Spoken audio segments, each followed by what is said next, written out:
In this scenario, diplomats sometimes find and consequently report illegal practices and behaviors they find to their state, such as bribes, when unstated or informal favors are made between people of different states in high positions. But this information is not always published in transparent organs, and diplomats must have an ethical and transparent attitude, while also respecting their guideline, which relates to the sense of cultural legality to correctly handle this issue.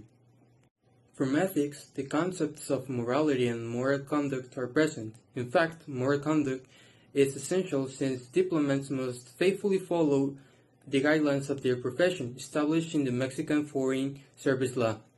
They must also have morality to accept their guideline personally, and not only because of requirements, as they might need to tackle at first instance corruption issues on their own.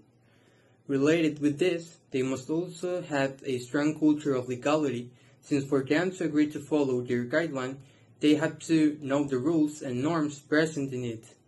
Related with transparency, the concept of accountability is reflected, as it's mandatory for them to inform and justify the information they gather, including that related to corruption.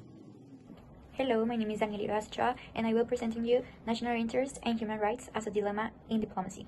So, first of all, in diplomacy, states and nations often face dilemmas between defending human rights and protecting their own interests. As studies point out, states are often forced to choose between protecting their economy and security interests, or condemning human rights abuses. And in most cases, these interests revolve.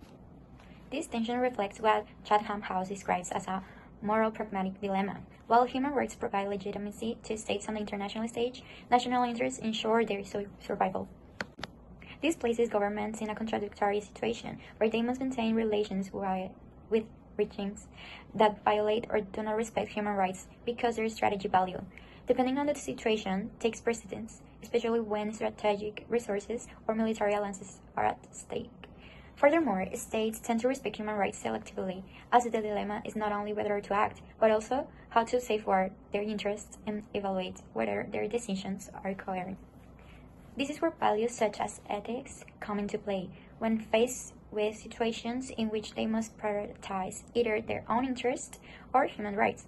States encounter a moral dilemma.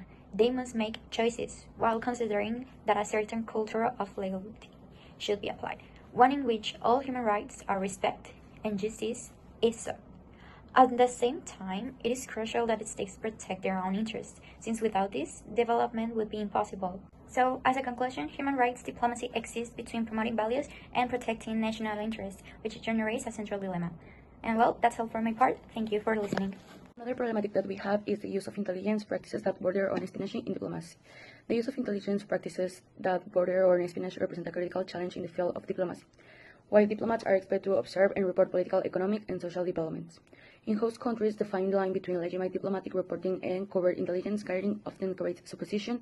This tension undermines the principle of the Vienna Convention on Diplomatic Relations, which establishes diplomacy as a framework for peaceful cooperation and mutual trust. Historical and contemporary cases highlight the severity of this problem. During the Cold War, embassies frequently served as a covering for intelligence operations, and the expulsion of diplomats accused of espionage was common practice that fueled mistrust between the United States and the Soviet Union. More recently, incidents such as the 2010 WikiLeaks revelation exposed how USA diplomatic cables contain sensitive intelligence requests, blurring the boundaries between diplomacy and espionage. Similarly, in 2018, the expulsion of Russian diplomats' kingdom demonstrated how allegations of intelligence misuse can trigger large-scale diplomatic crises. For diplomats, being associated with espionage carries severe personal and professional consequences, including arrest, expulsions, and permanent damage to credibility. At the state level, such incidents strain bilateral relations, obstruct dialogue, and weaken cooperation in areas like trade, security, and cultural exchange. Furthermore, the repeated use of diplomatic privilege for intelligence purposes risk eroding the legitimacy of diplomatic institutions and increasing systematic mistrust in international relations. Finally, the problem lies in inner conflict between the informational needs of state and the ethical, legal, and political boundaries that define diplomacy.